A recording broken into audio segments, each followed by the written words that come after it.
അയോധ്യ രാമക്ഷേത്രത്തിൽ ദർശനം നടത്തി രാഷ്ട്രപതി ദ്രൗപദി മുർമു. അയോധ്യയിൽ രാംലലയെ സാഷ്ടാംഗം പ്രണാമം ചെയ്ത് തൊഴുതു വണങ്ങുന്ന രാഷ്ട്രപതിയുടെ ദൃശ്യങ്ങളും സോഷ്യൽ മീഡിയയിൽ കാണാം. രാമക്ഷേത്രത്തിലേക്കുള്ള രാഷ്ട്രപതിയുടെ ആദ്യ സന്ദർശനമാണിത്. രാമക്ഷേത്രം സന്ദർശിക്കുന്നതിന് മുൻപ് രാഷ്ട്രപതി ഹനുമാൻ ഗർഹി ക്ഷേത്രത്തിലെത്തി.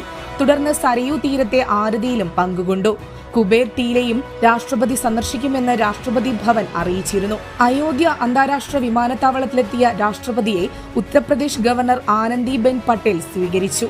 VIP സന്ദർശനത്തിന്റെ പശ്ചാത്തലത്തിലും ഭക്തർക്കായുള്ള ക്യൂ സംവിധാനം നിലനിർത്തുമെന്ന് ക്ഷേത്രം അധികൃതർ അറിയിച്ചു. അയോധ്യ രാമക്ഷേത്രോദ്ഘാടനം രാജ്യത്തെ സംബന്ധിച്ചിടത്തോളം അഭിമാന നിമിഷമാണെന്ന് റിപ്പബ്ലിക് ദിനാഘോഷത്തിന്റെ ഭാഗമായുള്ള അഭിസംബോധനയിൽ രാഷ്ട്രപതി ദ്രൗപദി മുർമു പറഞ്ഞിരുന്നു. പ്രാണപ്രതിഷ്ഠ രാജ്യം സാക്ഷ്യം വഹിച്ച ചരിത്രപരമായ മുഹൂർത്തമാണെന്ന് രാഷ്ട്രപതി അഭിപ്രായപ്പെട്ടു. 2024 ജനുവരി 22 അയോധ്യ